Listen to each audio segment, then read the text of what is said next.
Okay, so for those joining the recording, we're just going to go through 10 questions that are based on this Torfson-Bauer 2014 paper that is a very brief introduction to R. I've started here by entering question 1. We're going to compute the difference between 2021, the current year, and when everyone started at Texas A&M University. Then we're going to compute the difference between 2021 and the year that you were born. And then we're going to divide the first by the second so that we get the fraction of time that you spent at Texas A&M. Okay. So I've done that so far on the screen. I've just started with 2021 minus 2017, the year that I started my faculty appointment here at Texas A&M. And then the second part of that would be 2021, and this is where I'm going to date myself, but 1982, that's when I was born. Okay. And if I run that, so I'm just going to hit the run button here and push that into R. It runs the bit of code, and then it gives you the result, okay? The difference between those two. And ultimately, what we want to do is divide that first one by the second one, and we can do that in R using these brackets or parentheses, okay? So actually, this is, we'll call these parentheses. And we want to divide, and I'm just going to hit delete and delete, and that line of code shifts up, okay? And then I'm going to put close the parentheses. Does anyone know why those parentheses are important in terms of getting the answer that we're interested in here? Remember all the way back from introductory mathematics? Order of operations. Order of operations, very good. Yeah, and I always remembered that with please excuse my dear Aunt Sally. That's like what my math teacher taught me. I actually had an Aunt Sally, so that worked for me as a memorization tool. But remember, that's parentheses, exclamation. So let me just type it out. Please, please excuse my dear Aunt Sally. So parentheses,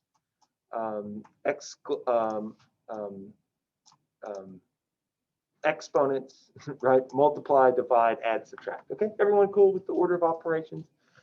So that's important because what we want it to do is do this division first, this subtraction first by putting it inside of these parentheses. Okay, so we move subtraction from the end to the very beginning of the order of operations by putting those parentheses around.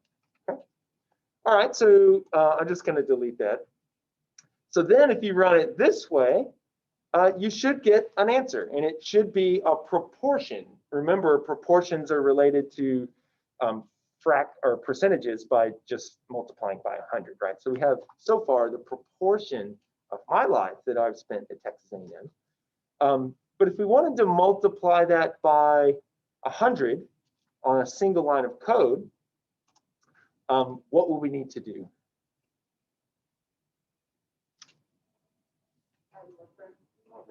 Yeah, exactly. Yeah, add parentheses around what we just did. For those that didn't hear that, we'll add parentheses around what we're just doing. And then we're just going to multiply. And to do that, we use the asterisks, and we'll multiply that by 100. And when we run that, now we get a percentage. So 10% of my life I have now spent at Texas A&M University. Okay, maybe a larger value for some of you. For those just joining the program, it could be a much smaller value. Okay, so the whole point of this first exercise is just to show that R can be used as a calculator. Most of you are not going to use R as a calculator. You probably have a calculator, or your computer has a calculator.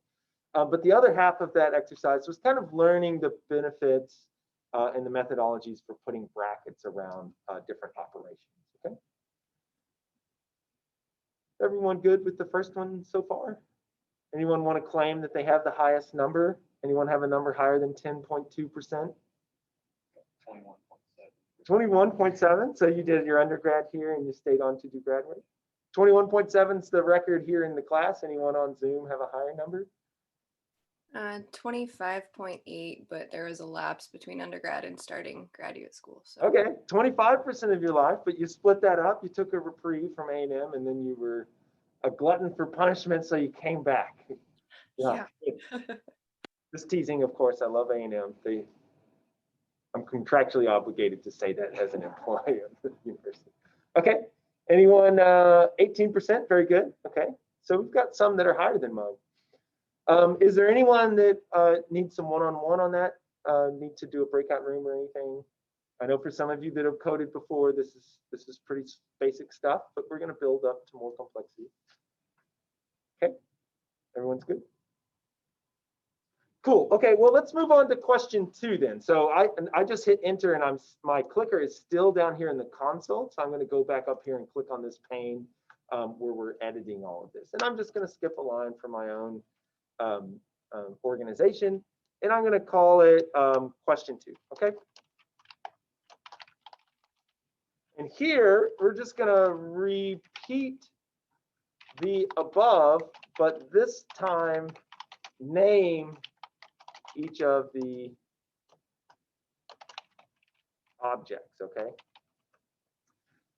So one of the things that you can do in R when you start building to more complex code is to actually create objects that will go into our environment that you can recall later, okay? And we're going to start very simple with this, but let's just start by first calculating the amount of time that you've spent at Texas A&M. So we're going to do TAMU. And notice that I capitalized those. So R is case sensitive, and this can actually create a lot of headaches for novice coders, because if I were to type it all caps and then later want to recall that and just write it in lowercase, R would not be able to find that object because it's case sensitive. Okay, so always keep that in mind. And typically I just code everything in lowercase, but I wanted to do uppercase here just as an example of the case sensitivity of R, okay? And the reason that I like to do lowercase is it's just one less button you have to push, right? You push the shift and then you type out TAMU. If you do it in lowercase, it's one less keystroke, okay? So we're going to call this difference between when the current year and the year I was hired here, we're going to call that TAMU. And in R, there's 2 ways of naming objects. You can either use the equal sign and then go on with your calculation.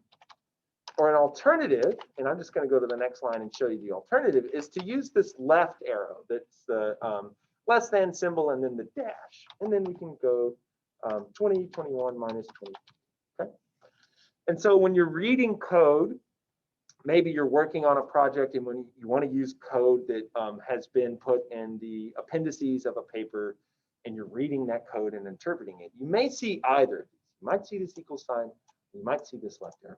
And I'll tell you, my preference is to use the second one, the left arrow, because I'll show you as we move into some of these functions in R and some of these packages that we'll be exploring, a lot of times you use the equal sign within your argument or within the function, okay? And so to make it clear that we're naming an object, I like to use the second one there, okay?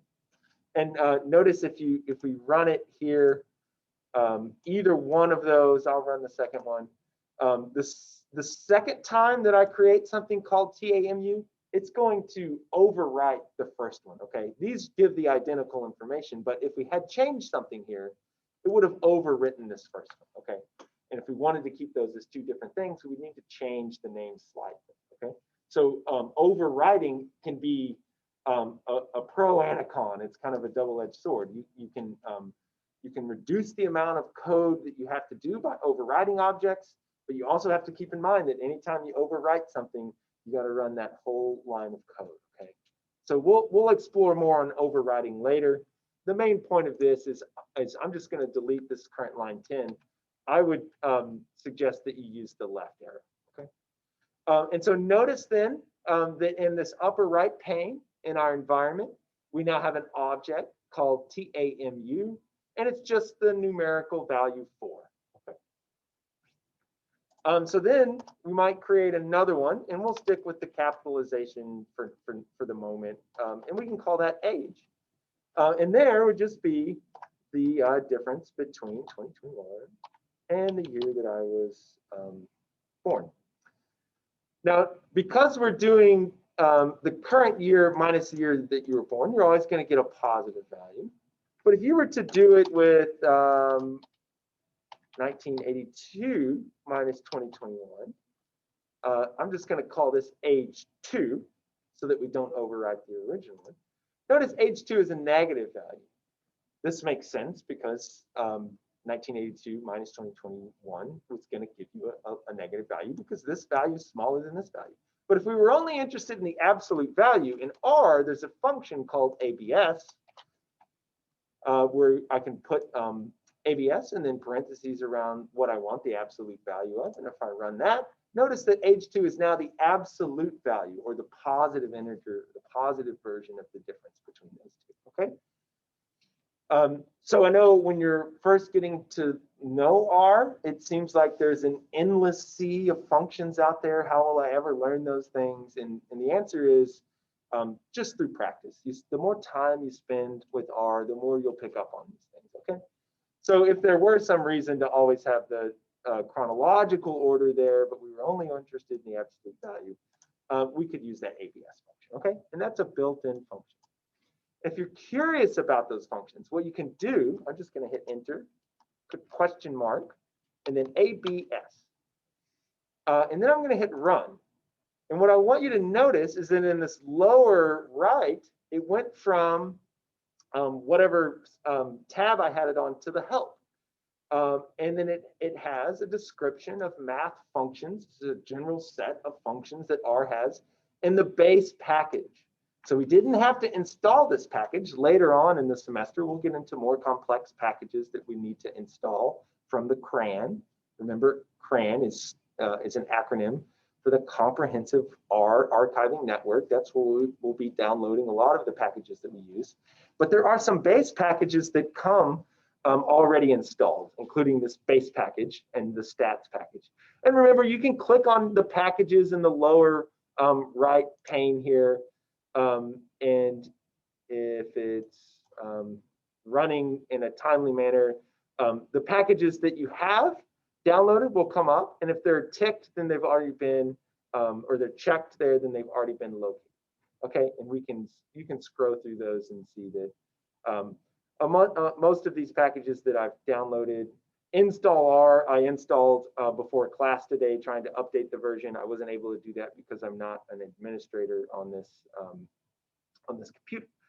Okay, but notice that that I went right past the B's. These are in alphabetical order. So notice that base package doesn't occur there because it's already inherently loaded. Okay. Okay, so that's just, we went from, so that was under help, and then I just went to packages to show you that. But if you scroll down under this internal help information that R has, that RStudio links to it automatically, it gives a description of the functions. So ABS of X, and here X is just meant to represent some object. In our case, it was the difference between 1982 and 2021. But you could have named an object there. I could have created the negative version of that and named it. I just want you to recognize that X there represents either, in our case, an equation or an object that you've named, right? And it computes the absolute value. Okay.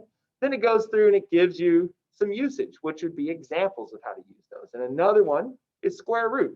SQRT is another base function that we could use to quickly calculate the square root of X.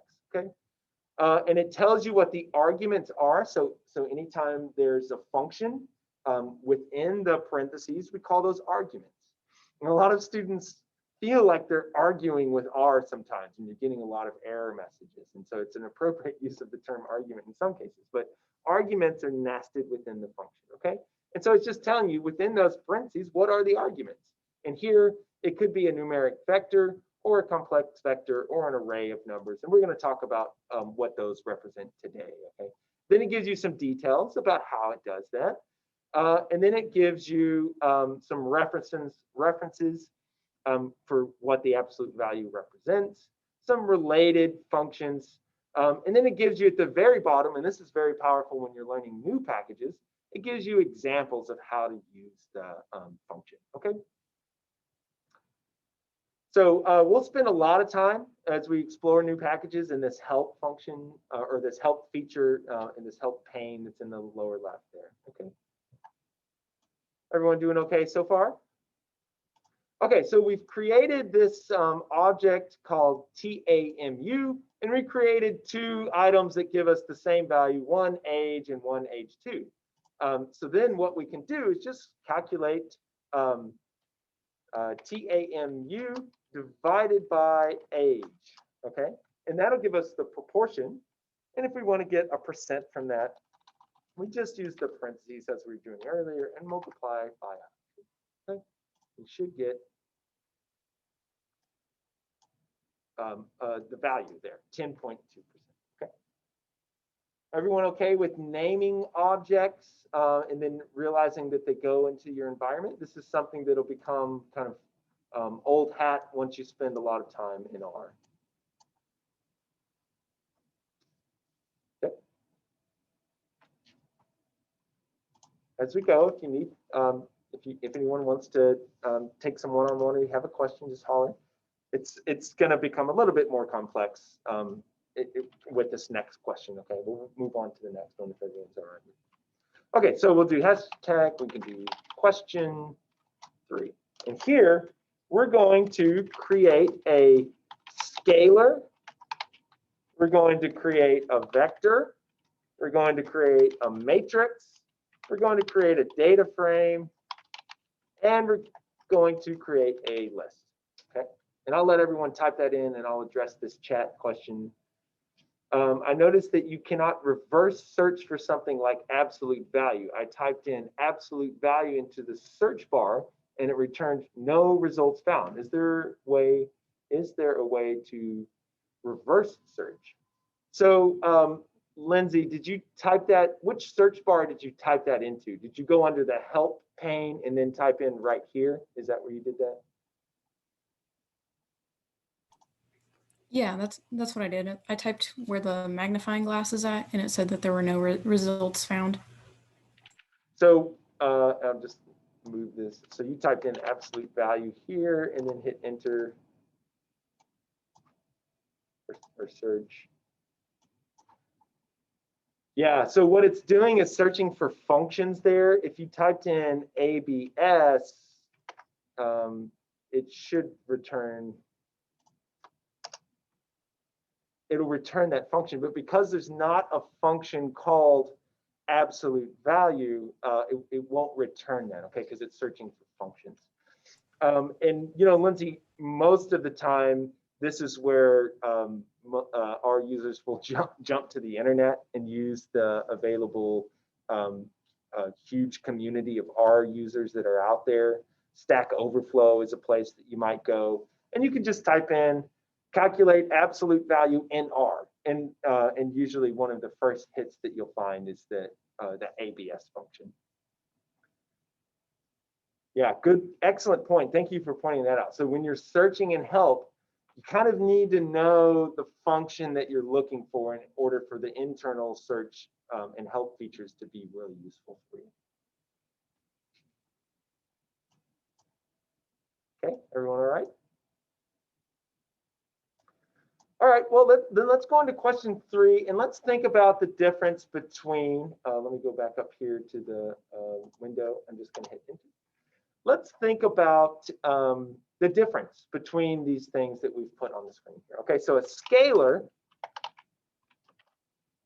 we're going to create an object called scalar as an example of what a scalar is. A scalar is just a zero-dimensional singular data point. So a single value. The number 1 is an example. So I've created scalar. I did the left arrow here. And then I just put the number 1 in there. And if I run that in the environment, there's now an object called scalar that is the numeric value 1. And of course, scalar doesn't apply only to the value 1. It could have been the value 2 or 7 or 9. It's just a single solitary datum point. That's what we call a scalar, okay? It's the simplest unit of information on which we're going to start to build more complexity. You almost never deal with a single value, although in our first example, we were interested in the single value of what % of your life have you spent at Texas A&M University. That 10.2% that I got is a scalar. It's a single value, okay? Most of the time, we're dealing with more complexity than that, okay? We're going to start with the basic jargon. Scalar. Okay, so say we're not interested only in a single value. Maybe we're interested in a row of values, multiple related values. That's where a vector comes in, okay? So vector. Here, if we've got multiple values that we want to put in there, we can use this C argument and then, or C function, which stands for concatenate. What that's going to do is take everything within the parentheses and create a vector from what's there, okay? So here we might be interested in the numbers 1 and 2. A vector can be much longer than that. You could do comma 2, comma 3, comma 4, and so on. So a vector has a single dimension, okay? It's either a row or a column of data, okay? And so here we can create a vector. If I just do concatenate and then 1, comma 2, it takes the exact values that I put in there. It creates this numeric vector that has 1 through 2 items in there, and those items are the number 1 and the number 2. An alternative, if we wanted to make a second vector, is we could use sequence. And sequence is in, so notice in RStudio, when you start to type in an argument, it will auto-populate for you. It will find all of the arguments, or functions rather, that are in the loaded packages. So we're only dealing with the base package because we haven't loaded anything off of the CRAN yet. But notice it's finding everything related to the text that I started to type there, okay? And if you hover over those, RStudio goes a little bit further and it gives you an example of the function and all of the arguments, and then it gives you a description. So you can kind of do this stuff on the fly without using the question mark sequence, running that into the R console and then it coming up in the help window. You can do some of this stuff on the fly in RStudio. That's one of the other benefits of using this, as opposed to coding directly into the R console. Okay, so sequence is what we're interested in. And if we wanted the numbers 1 through 5, we can just do 1, 5. And notice we now have vector 2. It's this is an integers 1 through 5, and it's 1, 2, 3, 4, 5. Okay. And so the length of the vector is irrelevant in classifying it as a vector. It just has to be at least 2, okay? Because if it was only 1, it would become a scalar, okay?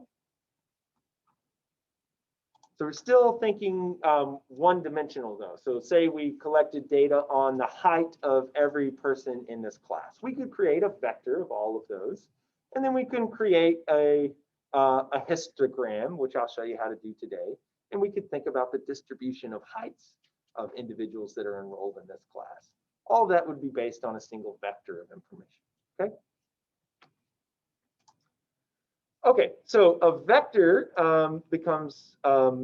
is single dimensional. If we want to move into the two-dimensional realm or multi-dimensional realm, we can go into a matrix or a data frame, okay? And let's first create a matrix. So we can create an object called matrix, and then we can use the matrix function. And this is where naming things becomes important. And that's actually one of the greatest challenges to being an efficient coder, is becoming an efficient namer. How can you name an object with the fewest number of keystrokes, but the maximum amount of information to you, the user? And typically you want to avoid using names that are the same as functions. So for example, here I'm creating an object called matrix, and then I'm using the function matrix. This could create confusion. I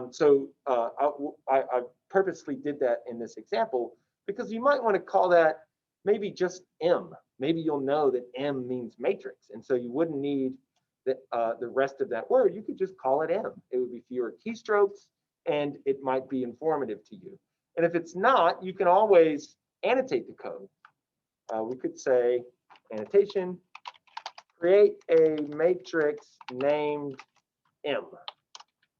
And with that little bit of annotation, then we could save all of the keystrokes and just call that thing M, And then we're using the M function or the matrix function, and maybe avoiding some confusion that would come that would arise from using the name of the function in the name of the object. Okay. So perhaps in this matrix, so remember, because it is a function, we're going to always have to open and close parentheses, and anything that goes within those parentheses are the arguments used to create a matrix. Okay. So for us, what we're going to do is embed this concatenate function, and we're just going to go 1, 2, 3, 4. Okay. So we're going to create a matrix. In that matrix are going to be the numbers 1, 2, 3, and 4.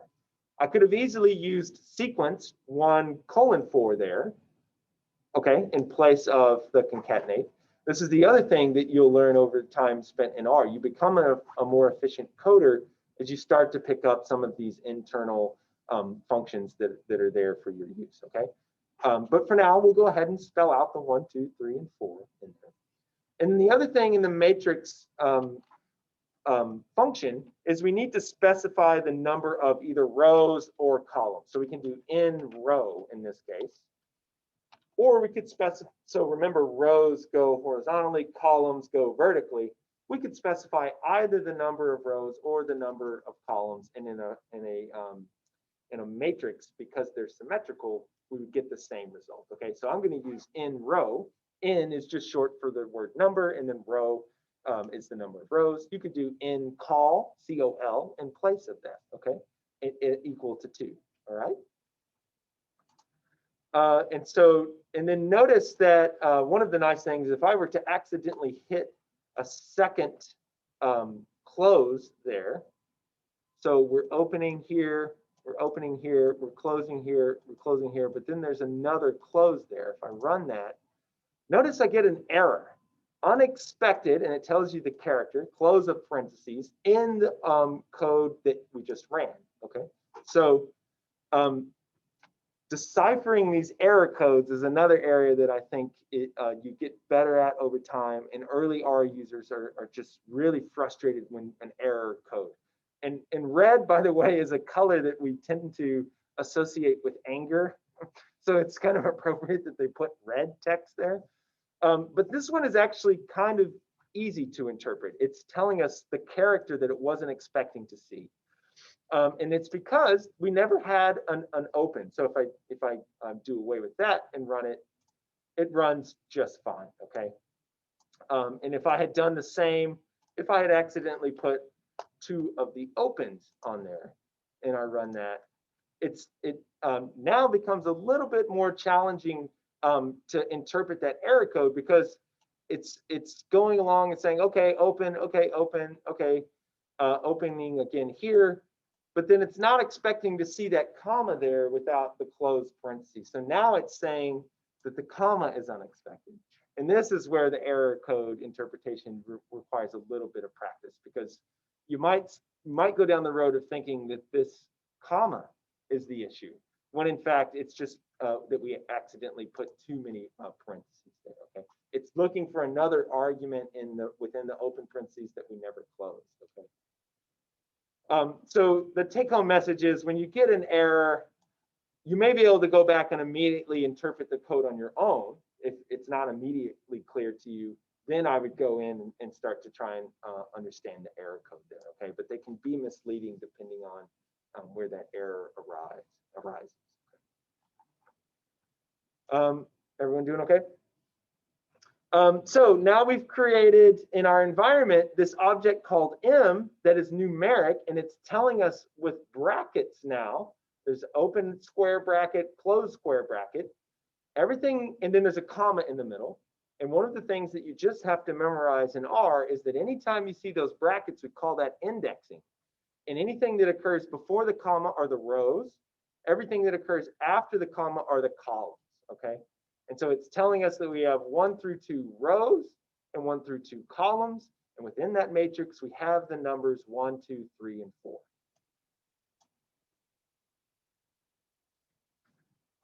Okay, so if we have a vector of information that's a single dimension of values that are all related. The example I gave was the heights of everyone taking this class. in a matrix, we might have two-dimensional information, but it still needs to be the same information within the entire matrix, okay? So all of those values, 1, 2, 3, and 4, might be maybe pairwise comparisons within the rows and the columns in the matrix, okay? The point is those values that are in the matrix should all be measured on the same scale, and they should all be the same type of information, okay? And then you can store your data as a matrix. If, for example, we wanted to calculate the height of everyone in the class, and then maybe the length of your forearm, well, which may be correlated with height. If we measured those two things, those are very different measurements from each other. The magnitudes of those, the distributions of those data would be different. We would not want to store that in a matrix. We want to store that in a data frame where we have every row represents an individual in the class. One column represents your total height, and then the next column would represent the length of your forearm, for example, okay? Because those are different measurements, a data frame is the best way to store those two-dimensional data rather than a matrix, okay? So we can create a data frame, and we can call that DF for data frame. And that's actually something that you'll pretty commonly see in examples involving data frames. DF is typically used, but the name of the function is data.frame, okay? And notice when I started to type that in there, RStudio automatically finds that function data.frame, and it starts to tell me about the arguments that are in there, okay? And I can click on that, and it automatically populates the rest of it. So we're going to use the data frame. And here, we're just going to manually code a column called X, and we'll set that equal to 1, 2, 3, 1, 2, and 3. Then we might want a second column called Y. So let's set that equal to concatenation of 4, 5, and 6. And then we might want a third column called Z, where we set that equal to a concatenation of 7, 8, and 9. Okay. So what I want you to pick up on here is that we're nesting functions, and that's when you can nest functions like that, your capabilities in R start to grow pretty quickly. Okay. So we're using this function called data frame, and everything between that first and second parentheses is for that function data frame. And then we're nesting within that this concatenate function where we're creating a vector called X that includes the numbers 1, 2, and 3. Here we're creating a vector that includes the numbers 4, 5, and 6. And here we're creating a vector of the numbers 7, 8, and 9. And then we're taking those vectors and we're collecting them together into this thing that we call the data frame. Okay. Data frames, much like a matrix, are two-dimensional. There's rows and there's columns. Okay. So if I hit run on this DF, notice that in our environment under data, we now have this object called DF. And RStudio goes a little bit further and it gives us a summarization. It says there's 3 observations. That means there's 3 rows of 3 variables. That means there's 3 columns. We can click on this little drop down arrow right here, and it'll tell us a little bit more summary information. It'll tell us that the first column is called X. It's numeric, and it has the numbers 1, 2, and 3. The second column is called Y. It's numeric, and it has the values 4, 5, and 6. Okay. The other thing you can do is actually click on the DF, and notice that it opens as a new tab over here, and it shows us the entire extent of the data frame. And because this is a small data frame, this is useful to view it in this way instead of just thinking about the summarization. So we have 3 observations of 3 variables, and those variables are X, Y, and Z. Okay. And because X, Y, and Z may be all measurements of very different items or objects or lengths or heights in our case, we can store them in this way. And notice that if we calculated the mean of X and the mean of Y and the mean of Z, that those would all give very different means. So the distributions of those data are different, and we're just organizing them into columns that represent these unique variables that we might be interested in. Okay, I'll just check the chat. So there's nothing in the chat. Everyone is doing okay. All right. Well, there's one more item that we'll cover, and that's a list. So what I want you to notice is this data frame works because we have the same number of observations for X, Y, and Z.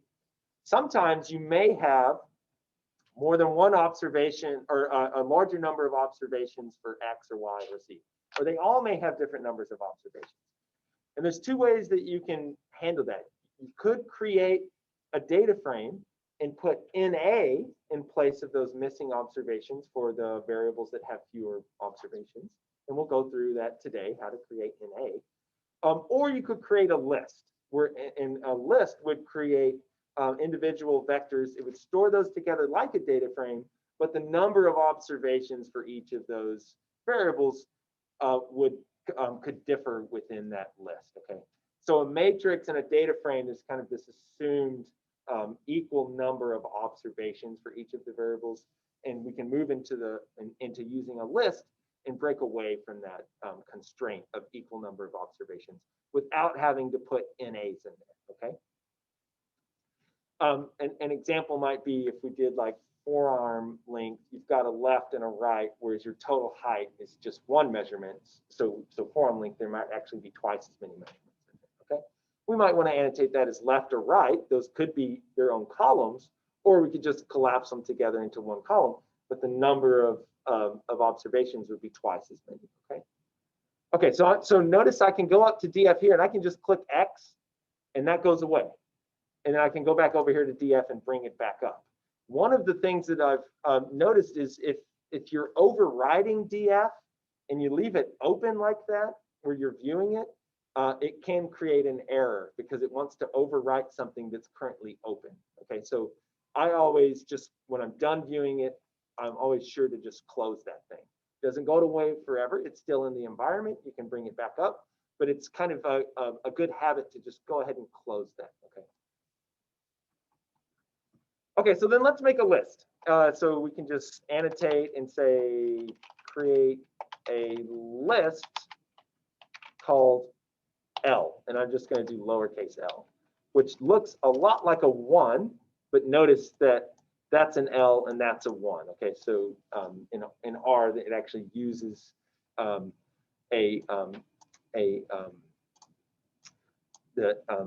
default font that it uses is a font that includes this serif and sans serif, so we can tell the difference between those two. Okay, you can under global options change the font that you see in RStudio, but I prefer to leave the default in there. Okay, so we're going to create a list called L, and so we'll say L, and then we'd use the left arrow because we're going to name that object. And then the function, as you might guess, is called list. And here, we can just start to list objects. So 1 might be equal to the number 1. 2 might be equal to a concatenation of 1 and 2. And then we might have 3 equal to 1 through 3. We can use the we can actually use the colon there without the word sequence, without the function sequence there, and it will this is kind of a shorthand way of creating a sequence. It will create 1, 2, and 3 there without us using sequence. Okay. And then we just close the parentheses for a second time. And maybe some of you picked up on RStudio, when you open a parentheses, it automatically closes it for you. It's trying to look out for you and to streamline your coding. So I didn't have to close it because RStudio had automatically put that in there. Okay. So if you create that thing and run it, notice now in our global environment, I can close this detailed information of data frame. List comes up, And we can look at detailed information for list, and it gives us the same summary of information. One is a, what do we call that when there's only a single value? Scalar, very good. So 1 is a scalar. 2 is a vector, and 3 is a vector, but the lengths of those vectors differ. Okay. And if you're comfortable using that kind of jargon, then you should be able to interpret a lot of the ways that R stores data, or that users of R that might be communicating information to you might store data.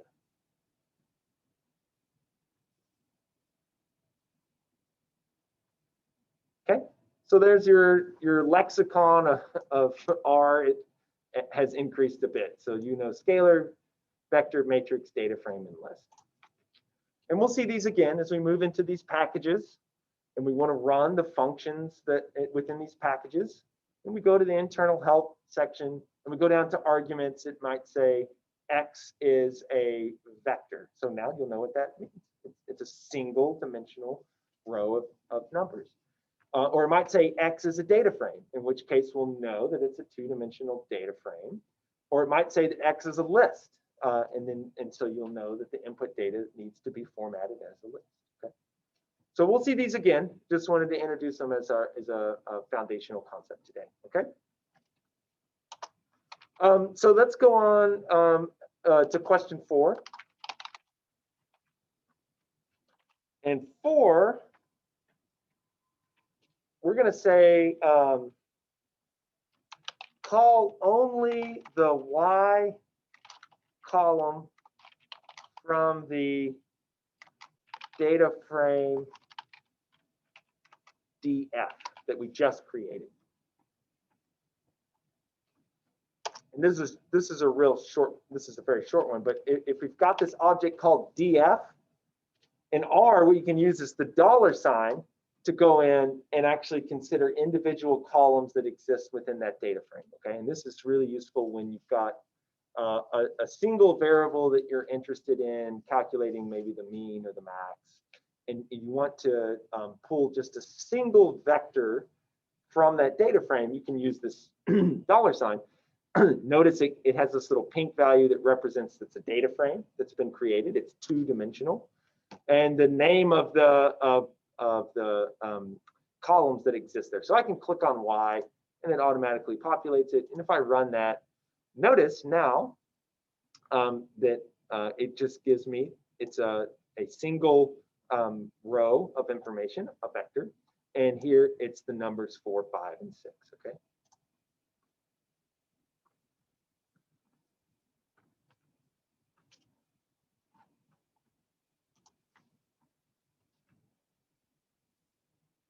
Okay, let's make question 5 related to that, but a little bit more complex. So question 5, we might be interested in calling only the columns X and Z and rows 1 and 3 from DF.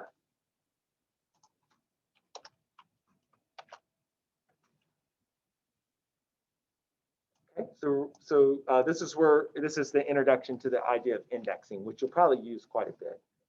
So we're going to call only columns X and Z. That means we're going to omit Y. And rows 1 and 3, that means we're going to either select observations 1 and 3, or we're going to omit observation 2. Okay.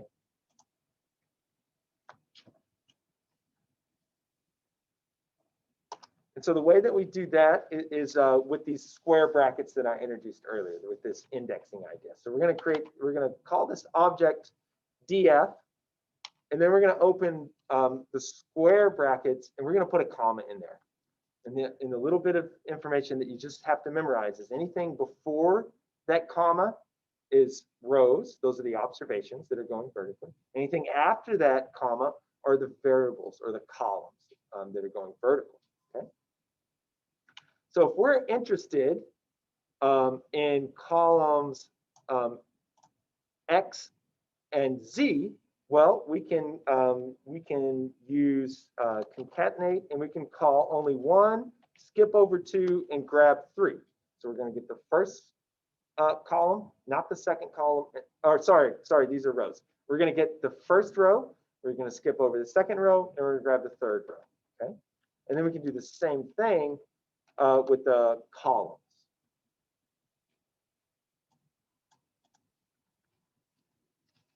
Okay. Sorry, if I tripped anyone up there, just remember it's rows and then columns. And the brackets are how we use to index whatever object we put before the brackets, okay? So if you run that, because we didn't name this, notice that it's not creating anything in our environment. It's just calling the values into the console. If we wanted to extract that information and hang on to it for future use, we would just add some name. So df underscore extract, for example. If I name it and run that, it'll store that same information, this X and Z for observations 1 and 3. It'll save it as an object in our environment.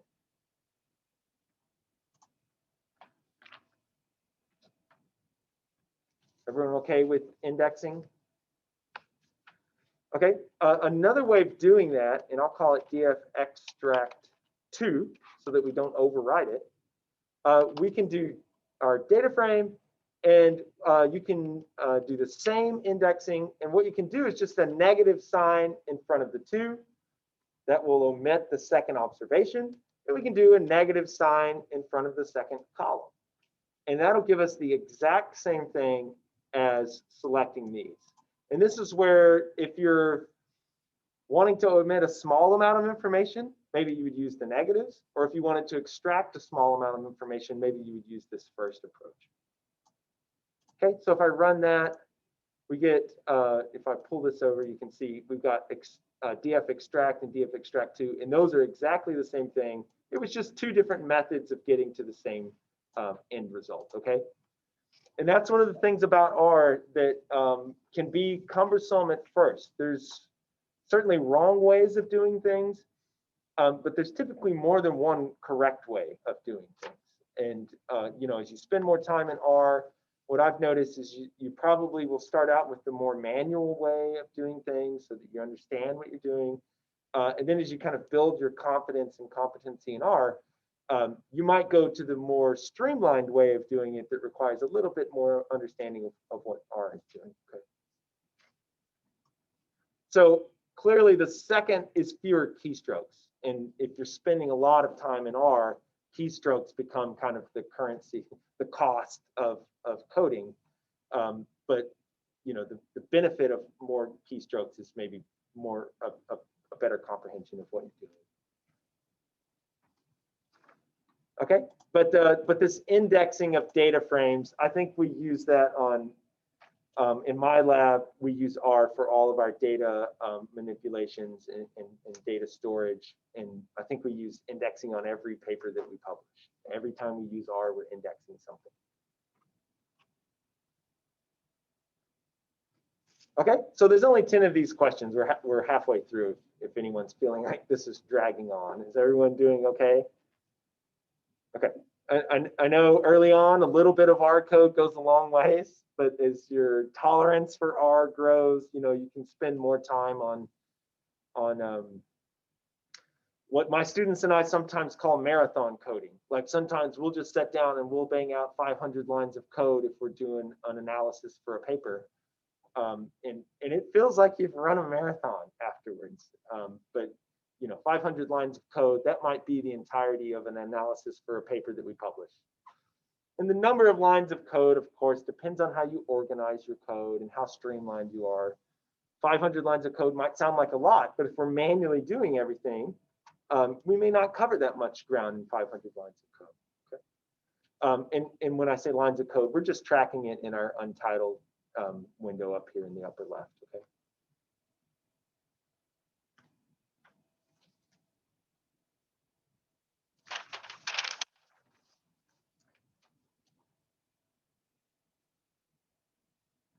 Cool. Okay, so there's the kind of different ways that we store data, and then indexing, or that's the main way that we extract the data that we might be interested in.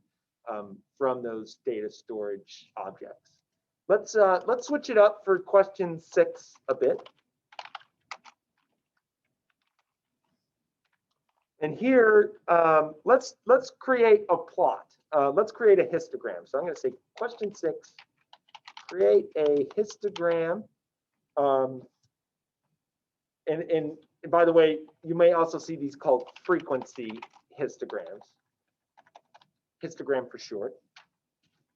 Of 1,000 draws from a random normal distribution.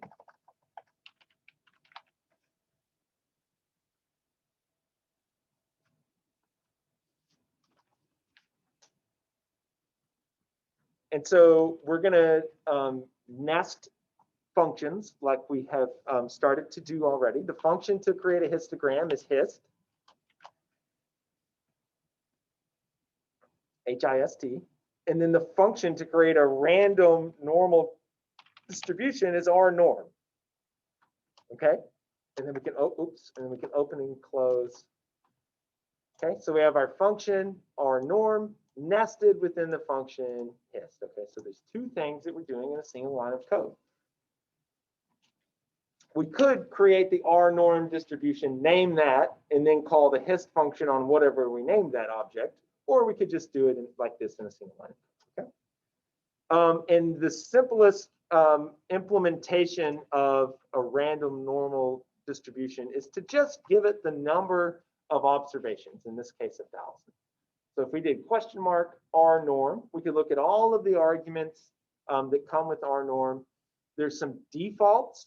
So let's do that actually. I'm just going to go, before I run that, I'm going to go question mark rnorm. And I'm going to run that.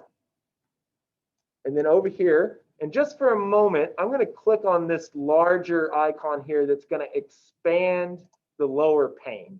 Okay. So we can't see what's environment history and connections because I expanded that bottom one. If you want to go back to sharing, just click the one of equal, where it shows them of equal size.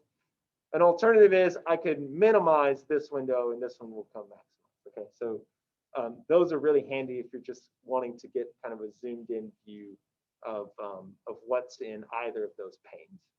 Okay, so notice normal distribution. You might see this as a called a Gaussian distribution. You might hear of it called a bell-shaped distribution. Those all mean the same thing. It's in the stats package, which is automatically loaded within R. So we didn't have to go on to the CRAN to get stats. It just comes automatically loaded. We can do a density normal distribution, a probability normal distribution, a quantile normal distribution, or a random normal distribution. And rnorm is the one that we're interested in. Okay. So here, the argument that it first uses is n. If we go down here, n is just a number of observations. We said we wanted 1,000, so the first thing we gave it was 1,000. And actually, it'll run with that because a mean of 0 and a standard deviation of 1 are the defaults that are used. And so if you're coding on the fly, you don't have to put mean equals 0, standard deviation equals 1. You can just give it the number of observations, and that's the minimum amount of information that that function requires to run. It will give you 1,000 draws from a mean of 0 and a standard deviation of 1.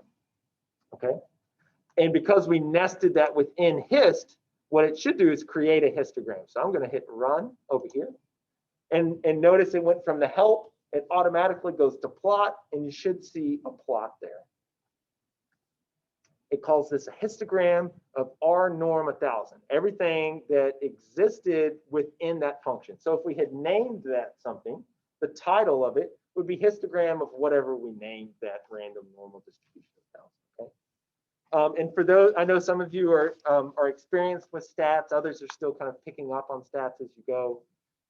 A frequency histogram or frequency distribution just shows the value of the number that was drawn and then the number of times in that 1,000 draws that number occurred. Okay, so between 0 and -0.5, there were about 200 of those. Okay, so we get this bell-shaped Gaussian distribution of values, okay? Because it was from a normally distributed data, it's always going to look like a bell shape because we specified normal distribution, okay?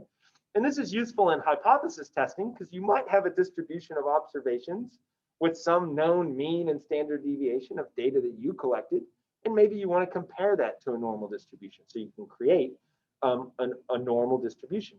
And as we move on through the semester, I'll show you how to do things like a goodness of fit test between your distribution of data and a normal distribution of data. Does your data actually match a normal distribution? Okay. So more on the stats part of testing later, but now we're just kind of going through the basics of creating this distribution and plotting it. Okay.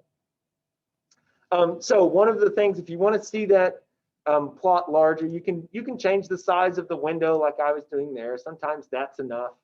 Notice when I go back to here that that plot is squished so that it fits into the window that's down there. We can expand it, and that gives us a little bit more resolution. We actually see the y-axis, or we can click on zoom, and this doesn't always show up on Zoom. Is everyone on Zoom? Are you seeing this this figure on the whole screen right now? Yeah, good. Okay. So you can zoom in on it. You can change the size of it. One of the benefits of using that is as you change the size of the text changes to fit the size of the window that you've got there. Okay. So there's a normal distribution. We will get into plotting and creating plots that are more aesthetically pleasing than these baseline plots when we cover the ggplot package, okay? A lot of the base plots in R are really great for interpretation or confirmation that it did what you wanted it to, but you may not be interested in plotting this very basic plot, okay? So there's two ways of improving that. You can either go into the base plot function and try and improve it, or you can just, and what I'll advocate that we do in this class, just use ggplot as your main plotting package because it's much more powerful than these base functions. In the base function, we could change the title of the x and the y-axis. We could change the text. We could change the color of the bars. We could change the color or the name of the title that's on there. But there's always going to be a little bit of limitation there that we could get past by using ggplot. Okay, and ggplot2 is the improved version that we'll spend time on. Okay, remember the GG stands for grammar of graphics, so grammar of graphics for plotting. There's a lot of GGs out there, but there's GG map, for example, but we're gonna focus on ggplot2 for plotting. Okay, so this is just a very basic plot that R will create without getting onto the CRAN and downloading ggplot2, as we'll do later in the semester. Okay. So let me ask you, based on our help that we used here, if we wanted to create a random normal distribution of 1,000 observations with a mean of 7 and a standard deviation of 2, how would we do that?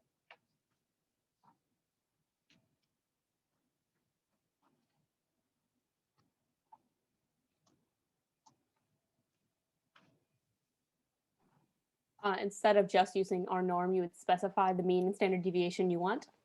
Yeah, exactly. Very good, Ashley. So instead of just using the defaults from the R norm function, we can go in and we can specify those. We can change it from the default value to the value we want. And so let me just annotate this for the record. So we're going to say for question 7, oops. Oh, come on. So for question 7, we're going to create a histogram of 1,000 draws from a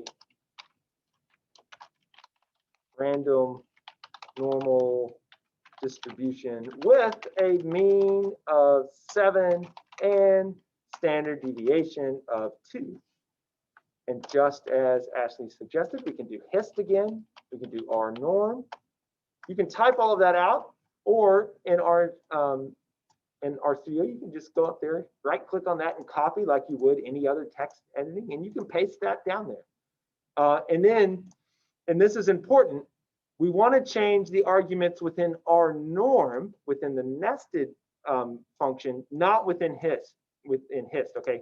So if I put the comma there and then put in this mean equals 7 and SD equals 2, we would get an error code because we need to nest that within the our norm, okay? So where you put it within the parentheses is important when you're nesting functions like this.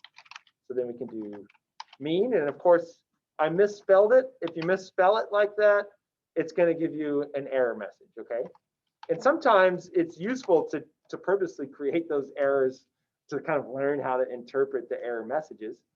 So if we do mean equals 7, and say I did SD capitalize equals 1, some packages have built in kind of an understanding that the case sensitivity is commonly wrong. But let's see what happens if I accidentally capitalize that.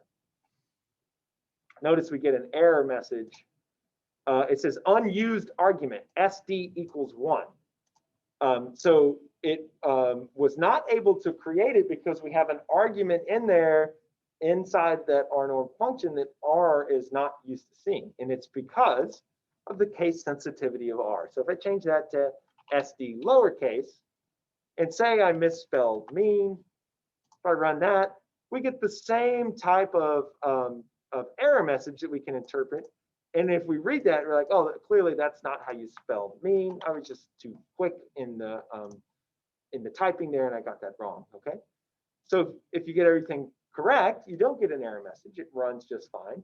And now notice that we have a distribution, the name of it.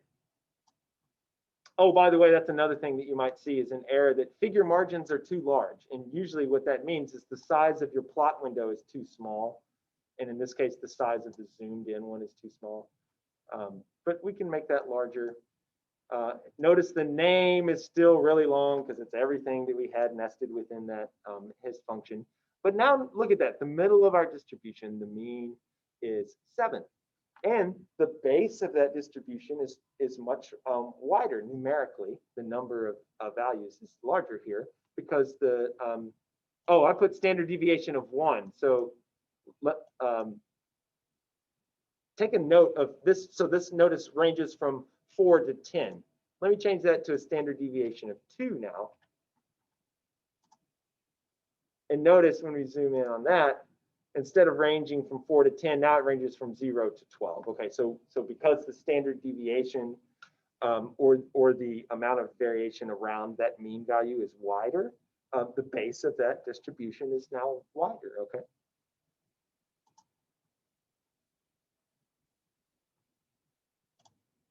Okay, and let me resize this. So we got a warning message. Let me run this again. Sometimes you'll get a warning message that you can't interpret, and if you're changing your code on the fly, like I was there, it might have an issue. I do not know what this means. And sometimes if you've got the plot zoomed in and you run the code, that's probably where that error message came from, because it wants to. This is kind of related to closing down something that you're going to overwrite again. So I'd be sure to close that and then run it, and you should not get that error message, okay? The other thing I want you to notice is that that distribution changes from iteration to iteration. We go to here and here. Notice those frequency distributions differ just a bit, and that's because it's a randomization scheme, okay? And so later in the semester, as we get into running some of these packages that use randomizations, what we can do is run something called set.seed.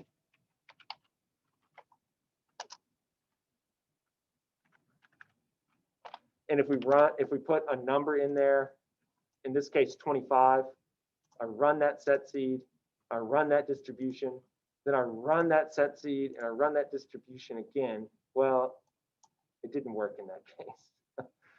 We will learn later in the semester how to use the same random starting place. And typically for the packages that we'll be using for like random forest modeling, you can use this set seed function. It didn't work in this case, so I'll circle back to this later in the semester.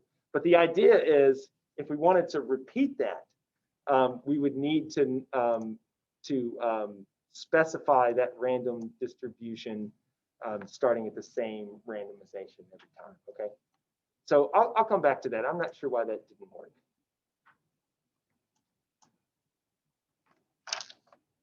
Okay, everyone doing all right? We've just got a couple of these left. The class actually just it just ended, right? So let's pick up on this if you want. The only things that I wanted to do on questions 8 and 9 and 10 is coming back to the nature of the data that you might be analyzing, because so far we've just treated it as numerical data, but I want to go over how you can specify categorical data. Okay, so let's just table what we did for today, because I recognize you guys aren't taking this class in a vacuum and you've probably got other things to do. I'll stop this recording and post it to the to Canvas. We'll pick up on this when we come back, not next week, but the week after that. Okay, so I'll just do a quick follow up on this. So for today, I recognize some of you need to go. I'll hang out here until closer to 1 o'clock if there's someone that had some issues that you want to talk about. Otherwise, we'll reconvene in a live session, not next week, but the following week. Everyone okay with that? That's the thing about R coding, is the time just flies by. Time flies when you're having fun, right? But as we get into more coding and everyone in the class becomes more comfortable, it won't be this excruciating line by line me showing you. I'm gonna kind of turn you loose to run it on your own, okay? But I just wanted everyone to kind of get over the hump of just being comfortable with being in R and RStudio, okay? And hopefully you're there. If you're not, let's correspond one-on-one and I can work with folks in greater detail if you're not there yet, okay? Cool, I'll stop the recording, I think.